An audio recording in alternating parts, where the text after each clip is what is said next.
Hello guys, this is Justin from ModoCookie.com, and in today's tip tutorial we're going to be discussing about subsurface scattering. Now I know there has been another tutorial on subsurface scattering posted on ModoCookie, but as far as I know that tutorial only presented skin, and honestly I haven't seen it, but I'm sure it's good. But I'm gonna do a version of my own here. So let me give you an overview of the scene that I have set up here to have a look at subsurface scattering.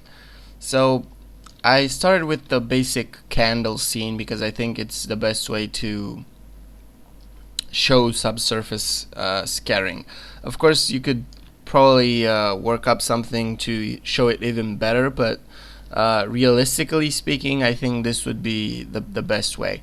So I have a candle mesh here along with the tip and a plane that's sorry, a plane that has an image with the fire mapped onto it along with a stencil map. I just said that because I'm sure most of you will ask or will wonder how was the fire created. So it's nothing rendered, excuse me. It's just an image plane. Okay, so that's the mesh. Now I have some lights here, luminous polygons. There's one backlight, and then there's the key light.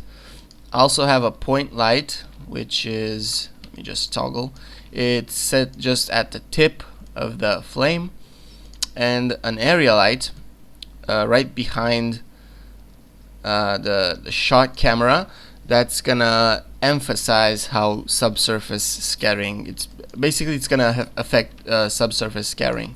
Luminous polygons don't affect subsurface scattering as much as area lights do. Okay, now that we're done with this overview, let's jump over to the render tab here, and you can see the image is already rendered with the applied materials. Of course, this will differ from the one that you see in the header, and that's because as with all 3D works, the image was post-processed in Photoshop. Now, I'm not saying that every 3D image is post-processed, but most of them are, and usually the image is not ready just as it is spit out of the render. Okay, so let's jump over to the shader tree. Let's look at the light settings. I have the area light, which it has a white color, but I didn't even change it because it didn't matter. I had already had a warm tone in my scene. So let me just quit here something. So I have a pretty low intensity, 1.3, because if I put it too high, you can it will ruin the subsurface scattering. And I have simple shading turned off, or else it would well, it wouldn't impact the scene so much, but I think the light is distributed more uniform when the simple shading is off. And next I have a point light, which has a radius of 15 millimeters and a radiant intensity of 1 with, and this is important, no fall off. If the fall off was off, it would affect, if we had a fall off, it would drastically change our image, and we won't. Excuse me, we don't want that. Okay, and next let's talk about the environment. The environment is a constant black because I didn't really need, I needed just a black background. Okay, now the fun part. Let's talk about the materials. Now I'm not gonna discuss the flame or the tip. I'm just gonna discuss the candle. Now the candle material is pretty straightforward. I only have a bump a noise bump here just to give it the surface a bit more texture, and a basic material. Now let's start. I'm gonna start from scratch with the candle, so you can see what's going on. I'm just gonna leave the noise material in place, but I'm gonna add a new material which I'm gonna place under it, and I'm gonna delete the material that I created. So this is how the scene would look without any textures, and this is how the candle would look without any textures. Okay, so now diffuse amount for this material. We're gonna get to the subsurface scattering part in just a second. I'm just gonna quickly go through this basic setup.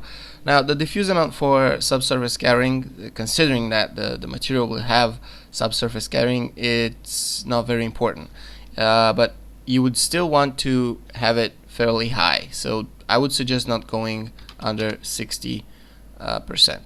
For my material, I left it at 80%, and I picked a color that was gonna actually, it went through a lot of tweaking, because it's when you apply subsurface scattering over on the material trans tab, the color is going to change a bit, and I want it to be very good looking. Okay, so you can, depending on the color that you're aiming for, you can choose whatever color you want if you're following along. And I'm gonna have conserve energy ticked on, but of course conserve energy ticked on means you have a brighter specular, so I'm gonna turn it off. You can leave it turned on and off, off, but since I don't have any specular, it won't really matter. I'm gonna tick it on. So next, the reflection. Wax has a bit of reflection. It actually has a bit more reflection, but I didn't want to emphasize it in this scene.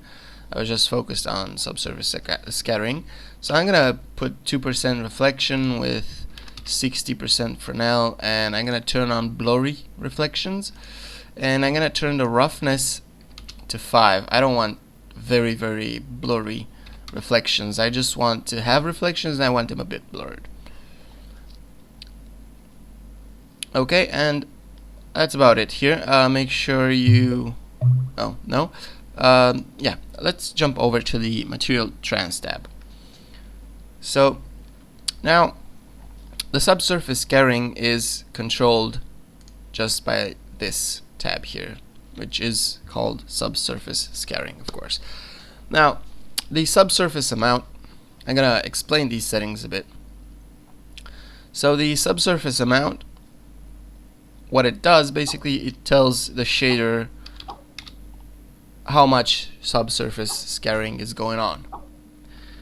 Now the amount, usually it's set between 0 and 100%, but if you're not getting what you wanted, you can always bump up the amount. So overdo it. Now overdoing it may be useful sometimes, but make sure you don't overdo it, like go overboard with the subsurface scattering. Now the subsurface color. Now the subsurface color generally controls what color has the material when the subsurface is activated. But if you want to excuse me, let me get a drink.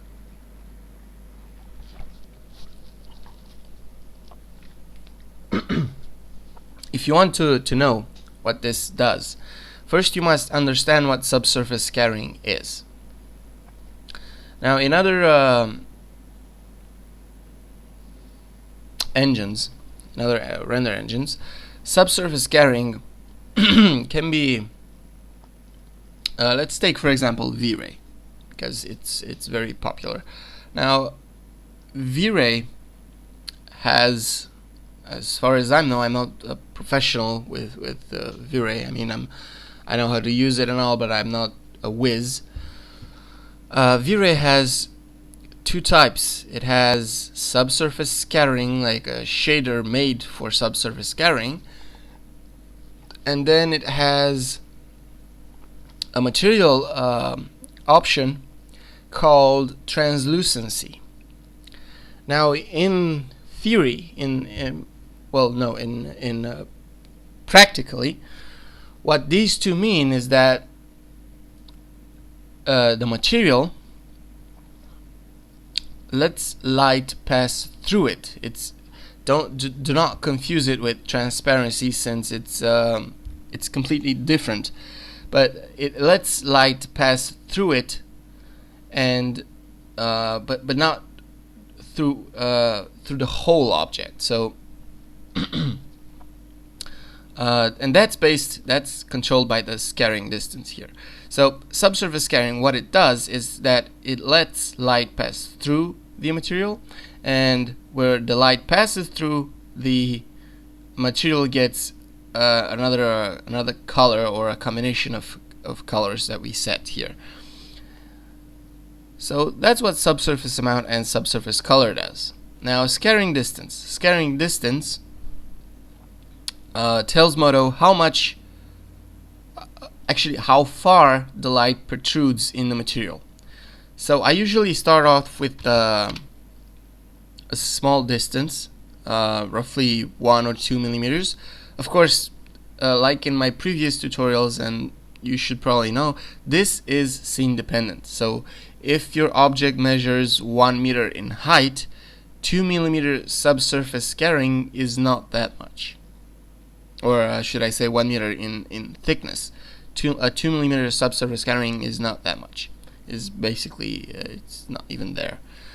So I usually start off with a small radius, small distance, and then I increase it with factors of 2, and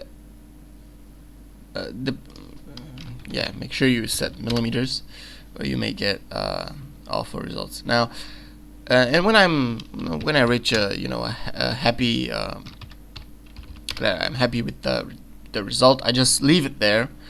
Now, one way to know if you're going overboard with the scattering distance is if I set it, for example, at 15 millimeters, you see that there is a very pronounced difference here between the two materials. Now, this is the material that's very thick, and let me just show you here. And this side here is very thin. It's a lot thinner. So if it shows like that, it means that you overdid it. So I'm gonna go with 2.6, for example. Now you can set the subsurface color to whatever you want. Probably something like that. It doesn't matter. Next, we're gonna look at the front weighting. Now, front weighting, what this means is how much of the light that's already inside of the material, that protruded the material, is visible from the front. Or in other words, how much does the front, by front it means the face that's facing the camera. So how much of the front weighting, how much of the front weights? So if I set this to, say, ridiculously high, like 95%, you're not going to see very much subsurface scattering going on. And that's because the front is weighting too much. So if I set it to 20%, you're going to see more subsurface scattering going on. You get the hang of it? So it's pretty simple, actually. It's nothing complicated. It's not rocket science. Right, so now that we've gone over this and you know what subsurface scattering is, I'm going to tell you a few more things and we're going to be done. So now for the subsurface amount, okay, so if say you have I don't know, something with displacement on, and you don't want the whole object to be to have subsurface scattering, you just want the thin parts. Okay, so you can use an image. So I'm just gonna use noise. Okay, you can use an image, and you can set that image to subsurface amount, and you're gonna see that you're gonna get variance. Like in some places you have more subsurface scattering, in some places you don't have any, in some places you have less, and stuff like that. Right, so you can use images to control the subsurface amount, but you can also use images to control the subsurface color. So if I'm gonna do something more interesting here rather than a noise map, I'm gonna use a gradient to control my subsurface color. So I'm gonna turn off subsurface scattering for now because I want to see my my gradient. And now this is an insight, like how you can work and how you go about approaching things. But anyway, time is of the essence. So for the input parameter, it depends what you want to use. Depends on the look you're going for. So you could use what's it called? It's called incidence. So you could use incidence, and just you're gonna see in a second what this does. See, it makes the outline, the outer edges, darker. So you could use incidence to control the subsurface scattering. So you can maybe swap these around and just set this at 100%. You can see we're getting pretty nice results. And you can use this to control the subsurface amount. Okay, so if I'm gonna go here to basic channels, subsurface amount, and we're gonna get more subsurface scattering in that region. And of course, yeah, we change it to 0 here just to make sure that it doesn't get any extra. And then you can probably edit the gradient if you want. Oh, and yeah, it changed. Some effects are controlled by value and some are controlled by color. So you see our color is okay, but the subsurface amount is not controlled by the color. It's controlled by the value. So we need to redo this real quick. So 100% and a value at 0, and we need to, of course, invert these. So this needs to be at 100% and this needs to be at 0. Okay, and maybe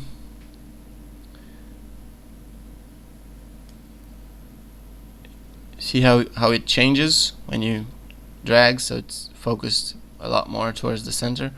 I'm gonna leave it at 80%. Okay, and you see we're getting subsurface scattering on the outside, but not on the inside. And this I'm saying that gradients are very useful, and I'm not just talking about subsurface scattering. They are very useful. Okay, so let's move on here. Also, I'm gonna change this now to I'm gonna change it I'm gonna change it to subsurface color. Okay, and I'm gonna go back in the material here and I'm gonna change the subsurface amount to 100%, and you can see that now it controls the color. But this is, I'm gonna show you another example now. Now we're gonna use the sample parameters, and we're gonna use y distance to locator. Now what this does is it takes the texture locator of the gradient, which is gonna be set as 0, and considering its y value, basically its height, it's gonna texture our candle. Now I'm gonna go in here and I'm gonna change it to diffuse color, and I'm gonna change this to diffuse color. Oops, I actually want it to be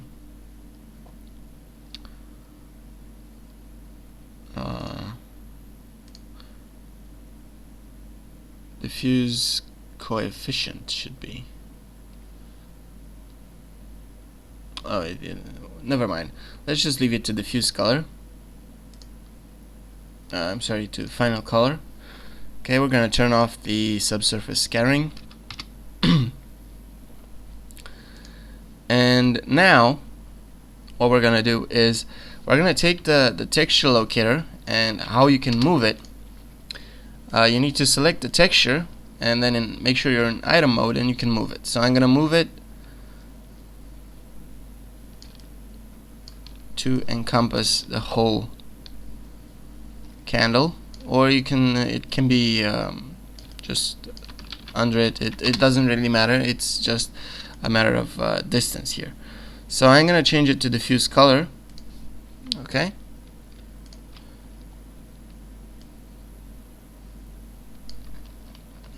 I need to see if we need to go smaller, or yeah, we need to go smaller. So the 0 value here represents the base of the candle, and the top value, I think it's around 30 millimeters from my previous test, represents the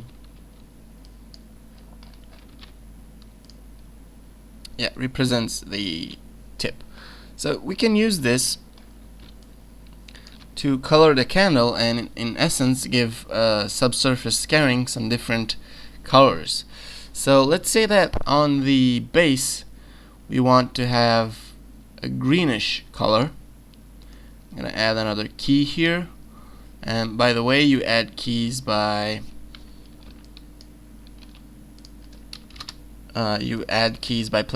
pressing the middle mouse button. Let me just go in here. For some reason it went really off screen. There we go.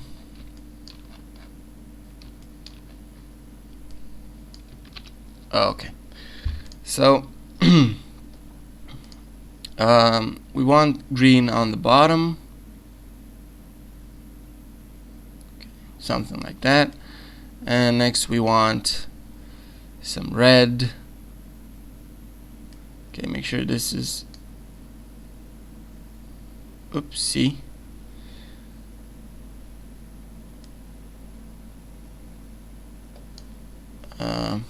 Modo unexpectedly quit. It sometimes does that.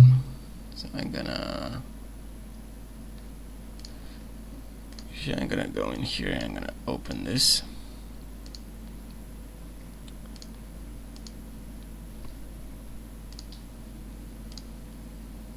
So go back to candle. I'm gonna leave it like this, and I'm gonna turn off subsurface scattering.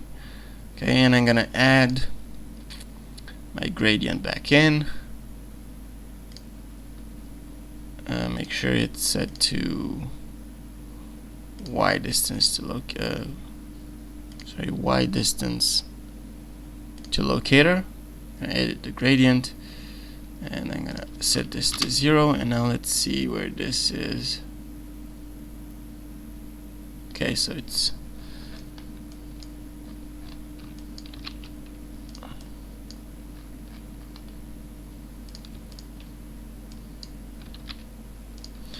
something like that. So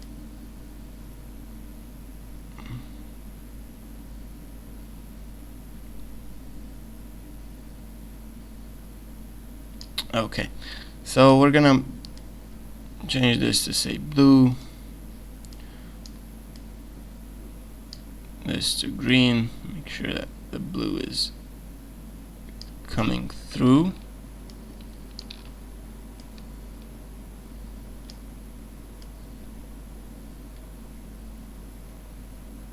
Okay, and the top maybe can be orange.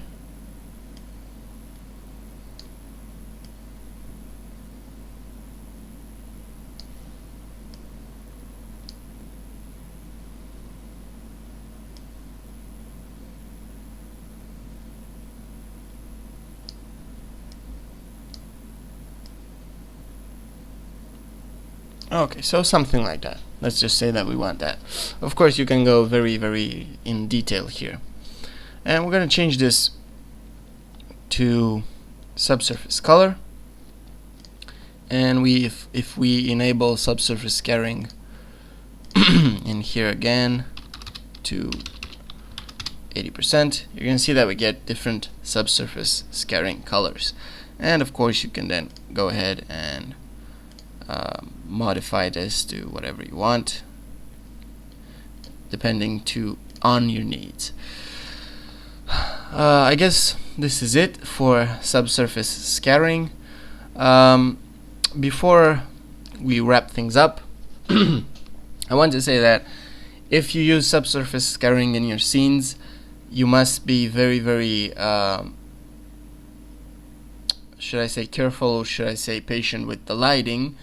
But in essence, lighting is important for subsurface scattering. So if you're not getting the result that you want, you might have to take a look at your lighting setup again. That's about it. Thanks for watching, and I'll see you next time.